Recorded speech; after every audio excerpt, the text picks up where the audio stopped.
Programa Palavra Verdadeira, e agora nós vamos à mensagem dessa tarde. É um prazer estar com você, querido ouvinte, e agora pedimos a sua atenção, que você possa dedicar a sua atenção, todo o seu foco à Palavra de Deus. Na semana passada, nós, no primeiro programa que apresentamos aqui durante essas férias, nós dissemos que iríamos fazer três exposições ou três reflexões no livro de Eclesiastes. Na semana passada nós falamos sobre o texto que se encontra ali entre os capítulos 1 e 2. Capítulo 1, versículo 12, até o capítulo 2, verso 11. Na ocasião, nós falamos um pouco sobre o livro em si, dissemos qual é o seu objetivo. Salomão quer nos mostrar os desafios de viver uma vida debaixo do sol e principalmente como nós tentamos encontrar realização e felicidade naquilo que não é capaz de nos trazer essas coisas. Na ocasião, nós dissemos que Salomão buscou na sabedoria, nos prazeres e nas realizações, e refletimos também como nós também buscamos nessas mesmas coisas encontrarmos felicidade, mas elas não são capazes de nos completarem da maneira como nós desejamos ser absolutamente felizes. Na tarde de hoje eu gostaria de trazer mais uma reflexão no livro de Eclesiastes, agora no capítulo 5, e nós vamos meditar entre os versos 8 e 20. Mais uma vez, como a passagem é um pouco mais longa do que habitualmente nós trazemos aqui no programa, nós vamos ler o texto à medida em que nós fazemos a nossa reflexão. Como eu disse há pouco, na reflexão da semana passada nós estabelecemos que nós não devemos buscar em nada que esteja debaixo do sol a nossa felicidade. Nada que esteja aqui, debaixo do céu, nessa nossa realidade em que nós vivemos, é capaz de nos completar de forma total. E o texto que nós vamos ler nessa tarde nos mostra um elemento em que nós constantemente depositamos as nossas esperanças de felicidade, que são as riquezas. Esse texto, que vai do versículo 8 até o versículo 20 do capítulo 5 de Eclesiastes, muito bem poderia ser intitulado de A Vaidade e as Riquezas. Salomão vai nos dizer aqui que dentre todos os elementos debaixo do sol, a riqueza é aquele que menos pode nos trazer felicidade. É importante, querido ouvinte, nós dizermos isso porque com muita frequência nós buscamos no dinheiro aquilo que apenas o Senhor Deus pode nos dar. Na riqueza, aquilo que apenas o Senhor Jesus Cristo pode trazer ao nosso coração. Nós vivemos numa cultura de amor, de idolatria ao dinheiro. É só você olhar para os produtos culturais que o nosso tempo produz, é só você olhar, por exemplo, para as músicas que se tornam populares nos nossos dias, que você facilmente descobrirá que o homem do nosso tempo quer, acima de tudo, ser rico. Por exemplo, há uns quase 20 anos atrás, uma famosa novela fez estourar uma música que dizia o seguinte: money no bolso, money é a palavra em inglês para dinheiro, né? Money no bolso é tudo o que eu quero. Money no bolso, saúde e sucesso. Talvez você lembre da novela que tinha entre as músicas da sua trilha sonora essa canção. Um conhecido cantor americano, mundialmente famoso, chamado Bruno Mars, ele possui uma música que é bem sincera quanto a esse desejo. A música se chama Eu Quero Ser um Bilionário. I wanna be a millionaire. Eu quero ser um bilionário. Essa é a cultura que o nosso mundo ostenta. Esse é o desejo que as pessoas do nosso tempo têm. Elas querem ser milionárias, bilionárias. As pessoas depositam no dinheiro as suas esperanças de realização e de felicidade. No texto que nós temos aqui em mente, que é iniciado a partir do versículo 8, Salomão vai nos dizer que isso é tolice, é correr atrás do vento, buscar nas riquezas felicidade e realização, é querer pastorear o vento. É querer pegar com as mãos o vento, aquilo que é vaidade, como nós dissemos semana passada, fumaça. Os primeiros dois versículos do nosso texto, versículos 8 e 9, nos mostram o poder que o dinheiro tem. Se você está com a sua Bíblia aberta, olhe para esses versículos, se não, ouça com muita atenção. Versos 8 e 9. Se vires em alguma província opressão de pobres e o roubo em lugar do direito e da justiça, não te maravilhes de semelhante caso. Porque o que está alto tem acima de si outro mais alto do que o explora, e sobre estes há ainda outros mais elevados que também exploram. O proveito da terra é para todos, até o rei se serve do campo. Salomão era rei, estava inserido na cultura política do seu reino, de Israel, e ele fala aqui sobre o poder que o dinheiro tem no governo. O exemplo que ele usa aqui é o da corrupção. Ele nos diz algo bastante interessante. Quando você ver um servidor público, um servo do rei, cobrando propina para fazer o seu dever, saiba que há um outro servidor acima dele que também faz a mesma coisa. E acima desse servidor vai haver mais um outro funcionário, mais um outro cortesão do rei que também faz a mesma coisa. É claro que Salomão não está sendo aqui taxativo, ele não está dizendo aqui que todos os servidores públicos se corrompem, mas ele nos traz um princípio. O dinheiro é poderoso a ponto de corromper um governo inteiro.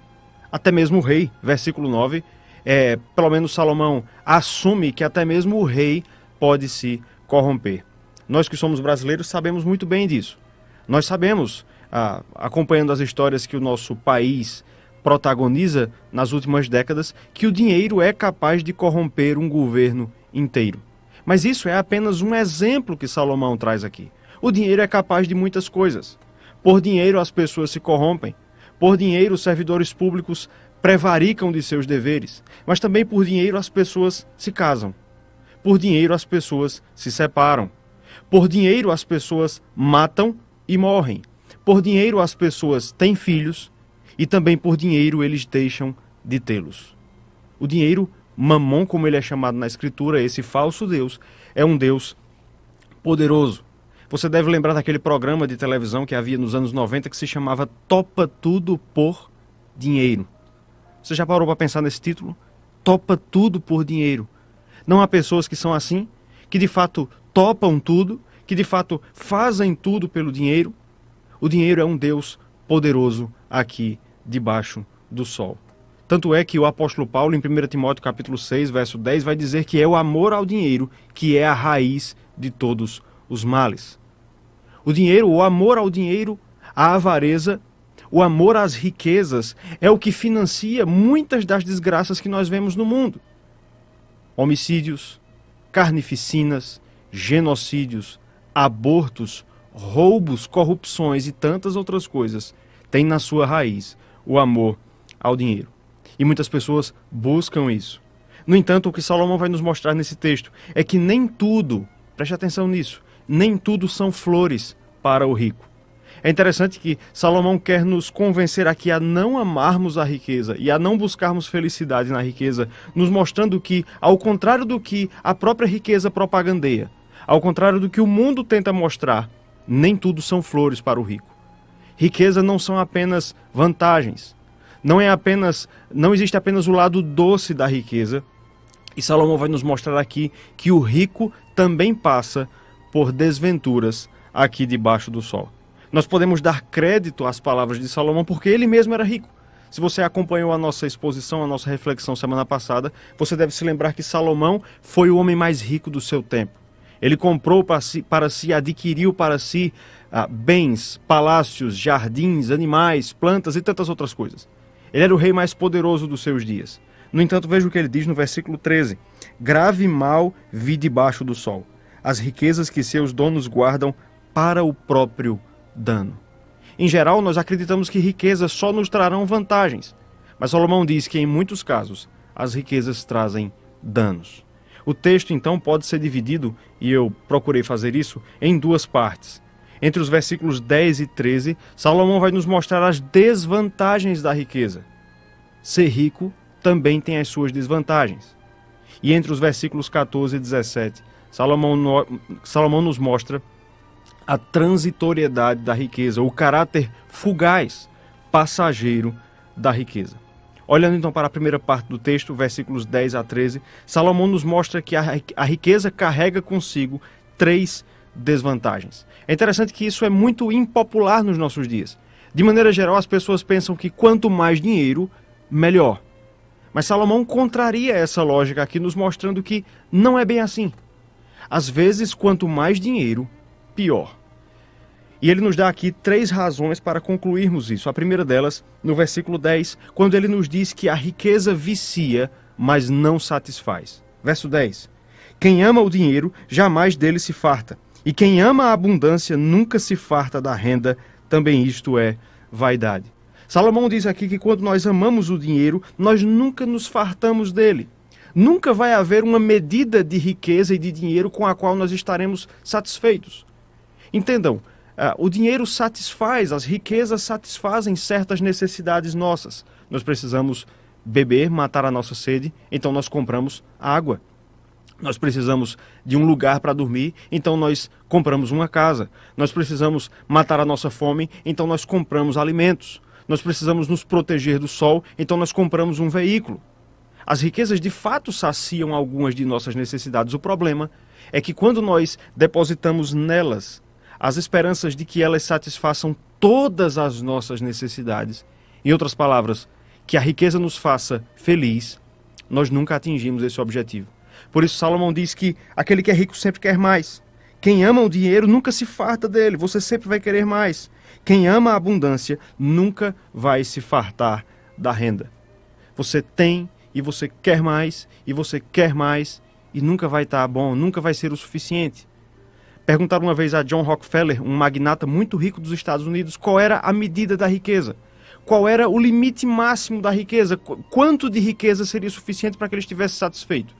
A resposta dele foi um pouquinho mais. Um pouquinho mais. E essa é a resposta do homem. Um pouquinho mais. Não há satisfação plena na riqueza. Ela vicia, mas não satisfaz. Em segundo lugar, Salomão nos mostra que a riqueza também atrai más companhias. Essa é uma outra desvantagem da riqueza. Versículo 11. Onde os bens se multiplicam, também se multiplicam os que deles comem. Que mais proveito, pois, têm os seus donos do que os verem com seus olhos? Salomão diz aqui que quando você multiplica os seus bens, também se multiplicarão os que vão comer desses bens. Em primeiro lugar, há uma constatação lógica aqui: quanto mais riqueza você tiver, de mais pessoas você vai necessitar para administrar essa riqueza e, portanto, você terá que alimentar mais pessoas, advogados, contadores, enfim. Mas há também um julgamento moral aqui. Salomão nos diz que a riqueza atrai os parasitas. Se você multiplicar a riqueza, logo se multiplicarão aqueles que querem comer da tua riqueza. Você já percebeu como todo rico é bonito? Todo rico é bonito. Todo rico é cheio de amigos. Mas nós sabemos até intuitivamente que a sinceridade desses amores e a sinceridade dessas amizades é bastante questionável. O rico tem de lidar com esse problema. Ele não sabe em quem ele pode confiar. Ele sabe, e nós sabemos disso, que muitas das pessoas que se aproximam dos ricos não o fazem sinceramente, mas apenas com o objetivo de fartar-se, de comer a sua mesa. E veja a nota trágica do final do versículo 11. Que mais proveito, pois, têm os seus donos do que os verem com seus olhos? Os ricos têm de lidar com esse problema. Os parasitas se aproximam deles e chega um momento em que eles nem mesmo conseguem desfrutar de sua riqueza, mas apenas seus falsos amigos. A riqueza tem desvantagens. Em segundo lugar, ela atrai más companhias. Mas em terceiro lugar, Salomão nos diz que a riqueza tem também um preço. A riqueza tem um preço. Versículo 12. Doce é o sono do trabalhador, quer coma pouco, quer muito, mas a fartura do rico não deixa dormir. Esse é um provérbio muito interessante. Salomão diz aqui que o pobre dorme bem. E essa é uma verdade que nós conhecemos. As pessoas mais humildes dormem bem. Ela deita na cama, ela dorme. Já o rico, você percebeu como ele tem dificuldade em dormir? Salomão diz aqui que isso acontece porque a sua fartura não o deixa dormir. A palavra fartura, a expressão hebraica aqui, fartura, significa literalmente barriga cheia. A ideia, a imagem, é aquela muito conhecida de nós, da tentativa de se dormir, da tentativa de dormir após um grande banquete. Você não consegue, né? Quando você come muito, quando você faz aquela janta recheada e você tenta dormir logo depois, isso não pode ser feito. E essa metáfora é usada para descrever a condição do rico. Os seus bens lhe causam uma certa fartura, de fato, lhe proporcionam uma fartura, uma barriga cheia, mas essa barriga cheia também cobra o seu preço. Por que é que hoje em dia nós precisamos fazer exercício físico? Porque nós não andamos mais. Nossos antepassados que não possuíam carros, não possuíam motos, não precisavam disso. Hoje nós precisamos fazer exercício físico porque todo mundo tem um carro, todo mundo tem uma moto. você possui redes sociais, você possui acesso à internet. Isso é muito bom, sem dúvida alguma, acelerou a nossa vida. Mas veja como aumentou também a nossa ansiedade. Você anda na cidade de São Bento do Una hoje em dia, pega ali a Avenida Oswaldo Celso, a Avenida Manuel Cândido por volta do meio-dia, você vai pegar trânsito. Isso era impensável 30 anos atrás. Hoje em dia, se você dirigir ali por volta do meio-dia, 8 da manhã, você vai pegar engarrafamento. A riqueza também cobra o seu preço. A barriga cheia, a fartura, muitas vezes não permite que nós durmamos. Esses 3 provérbios de Salomão nos mostram que nem tudo são flores na vida do rico, mas ainda mais. Salomão vai nos dizer que a riqueza também é transitória. Uma primeira razão pela qual nós não devemos amar as riquezas é porque elas não são apenas vantagens, mas também porque elas são absolutamente transitórias. Entre os versículos 14 a 17, Salomão vai nos dizer como as riquezas somem dos nossos bolsos. Como o rico pode ficar pobre do dia para a noite. E ele nos diz aqui que nós ficamos pobres, que nós perdemos nossas riquezas de 3 formas. A primeira delas, versículo 14, por causa das desventuras do mundo econômico. Versículo 14. E se tais riquezas se perdem por qualquer má aventura, ao filho que gerou, nada lhe fica na mão. Salomão diz aqui que o rico não pode estar seguro da sua riqueza porque por qualquer má aventura. A ideia é um investimento mal feito. Ele pode perder tudo. Talvez Salomão esteja falando aqui de ricos empresários que investiam na navegação, no comércio internacional. Uma tempestade poderia fazer com que eles perdessem sua riqueza. Piratas ou coisa semelhante. Isso se aplica também à realidade dos nossos dias. Pense bem. Quantas pessoas você não conhece que se tornaram pobres do dia para a noite por causa de um evento inesperado do domínio econômico? A gente pode pensar na crise, na quebra da Bolsa de Nova York em 1929, mas também na crise econômica de 2008, no confisco da Bolsa, no confisco das poupanças, aqui no Brasil em 1992, e tantos outros eventos inesperados que fazem com que o rico fique pobre. Você não pode confiar na riqueza, porque você não sabe o dia de amanhã. Uma má aventura pode te deixar sem nada e o pior, o filho que você gerou pode ficar sem nada na mão. Não existe investimento absolutamente seguro. Todo investimento, toda empresa envolve risco. É por isso que nós não podemos amar as riquezas. Mas em segundo lugar, Salomão também nos diz que nós ficamos pobres por causa da morte. Versículos 15 e 16. Como saiu do ventre de sua mãe, assim nu voltará. Indo-se como veio, e do seu trabalho nada poderá levar consigo. Também isto é grave mal. Precisamente como veio, assim ele vai. E que proveito lhe vem de haver trabalhado para o vento? Salomão apresenta aqui, querido ouvinte, uma forma de empobrecimento que todos nós experimentaremos. A morte. Você veio a esse mundo nu, e você voltará nu. Nem mesmo as roupas com as quais nós somos enterradas são nossas. É curioso isso, elas pertencem às funerárias, não são nossas. Nós voltamos de fato para o além absolutamente nus. Como um antigo provérbio, um antigo ditado popular dizia, caixão não tem gaveta, nem mortalha tem bolso. Você não leva nada. Perceba que essa é uma forma de empobrecimento total e totalmente repentina. O rico tem tudo. Na hora que morre, passa a não ter nada. Seus bens já se transmitem imediatamente. A própria lei do nosso país diz isso. Os seus bens se transmitem aos seus descendentes, aos seus herdeiros. Você vai passar por essa forma de empobrecimento. Você vai perder tudo.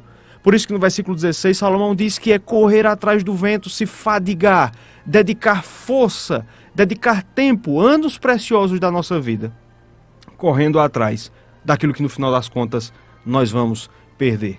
Martinho Lutero diz o seguinte: da mesma forma como eu irei perder meus bens na morte, eu também prefiro perdê-los durante a vida. Assim como eu irei perder meus bens na morte, eu já prefiro perdê-los durante a vida. E uma terceira forma de empobrecimento está no versículo 17. Esse é um versículo extremamente interessante e perspicaz para a nossa argumentação aqui. Salomão diz que nós empobrecemos, preste atenção, pelo mau uso da riqueza. Você pode empobrecer sendo rico. Versículo 17. Nas trevas comeu em todos os seus dias, com muito enfado, com enfermidades e indignação. Salomão fala aqui do avarento, daquele homem que dedica suas forças a ser rico. Veja o que ele diz, que esse homem comeu nas trevas em todos os seus dias. É interessante porque nós, a princípio, adquirimos riquezas para ter conforto, não é isso? Você quer ter uma casa boa para ter conforto. Você quer ter um carro novo para ter conforto, para andar com ar-condicionado. Você quer ter roupas caras, a princípio, para ter conforto. Mas veja que Salomão diz aqui que quando nós dedicamos a nossa vida a adquirir riquezas, ao invés de conforto, nós adquirimos infortúnios. Veja o que ele diz, que esse homem avarento viveu com enfado, cansaço, enfermidades e indignação. Essas coisas não são exatamente aquilo do que nós nos queremos livrar através de bens, mas Salomão diz que quando você ama as riquezas, aquilo que você tenta extinguir por meio delas é exatamente aquilo que você vai obter. Quantos de nós não conhecemos homens ricos e infelizes? Você conhece ou não conhece alguém assim? Um rico que vive mal. Um rico que come mal. Um rico que dorme mal. Que nunca viajou. Que nunca foi na praia. Você conhece alguém assim? Todos nós sabemos da existência de pessoas assim. Perceba que Salomão é muito perspicaz ao perceber que essa é uma forma de empobrecimento. O indivíduo tem as coisas. Ele é rico, mas é pobre. Mas vive como se fosse um miserável.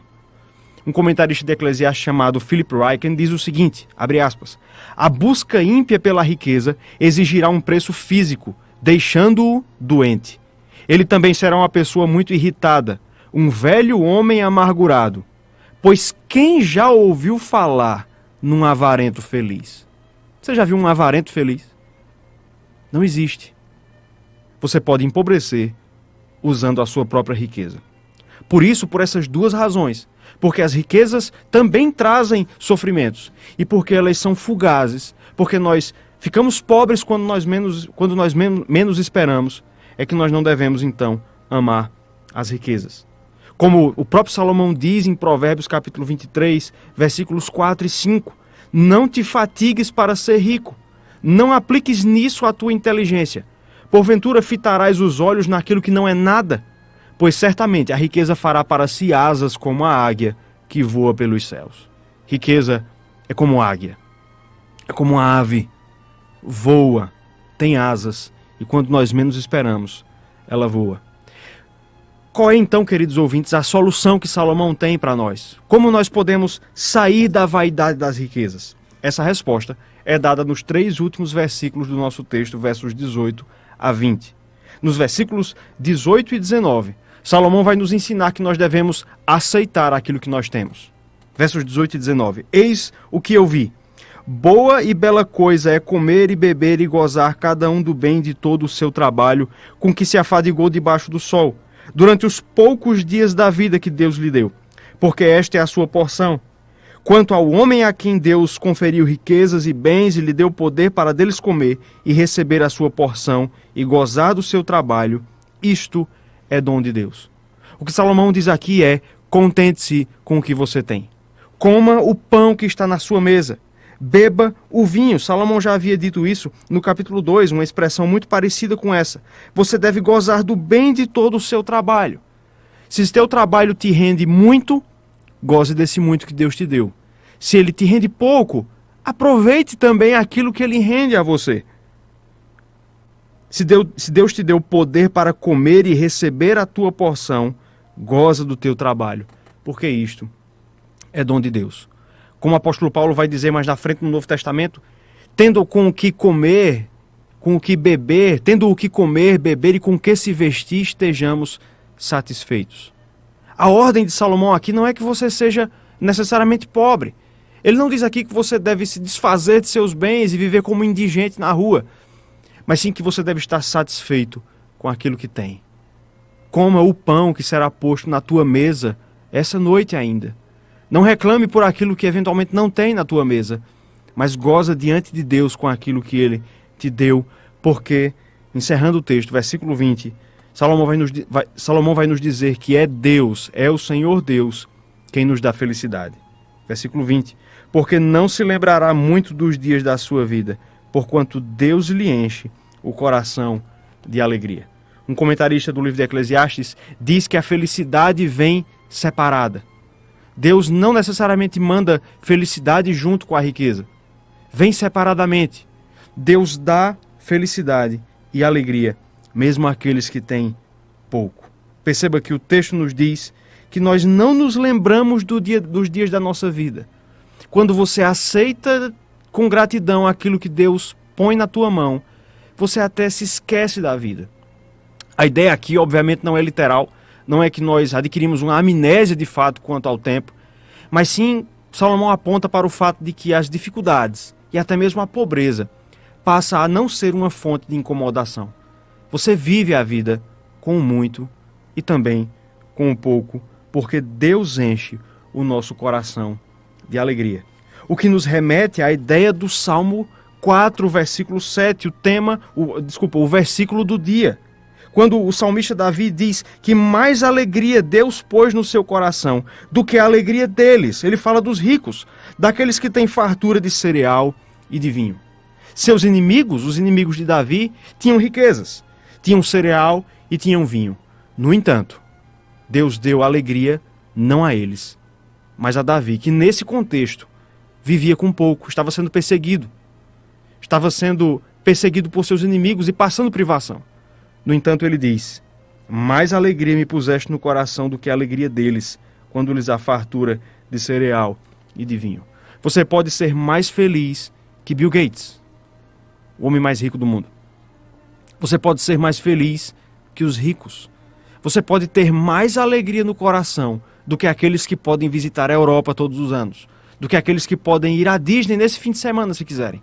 Você pode ser mais feliz do que todos eles, porque é Deus quem dá alegria e Ele faz isso separadamente. Portanto, não busque na riqueza aquilo que somente Deus pode dar. É importante dizermos, o problema não é a riqueza. Deus fez as coisas do mundo, elas são boas. O problema nunca foi a riqueza. O problema é o coração idólatra do homem que tenta encontrar nelas aquilo que apenas o Senhor pode oferecer. E Ele faz isso através do seu Filho amado, o Senhor Jesus Cristo. Lembre-se que Ele, o Senhor Jesus Cristo, o homem mais feliz de todos os tempos, foi também aquele que disse que não tinha onde reclinar a cabeça. Os pardais têm o seu ninho, as raposas têm os seus covis, mas Ele disse: o Filho do homem não tem onde reclinar a cabeça. No entanto, Ele foi absolutamente feliz, porque fez a vontade do Senhor. Que esse seja também o seu desejo. Não busque nas riquezas aquilo que apenas o Senhor Deus pode te proporcionar. Amém.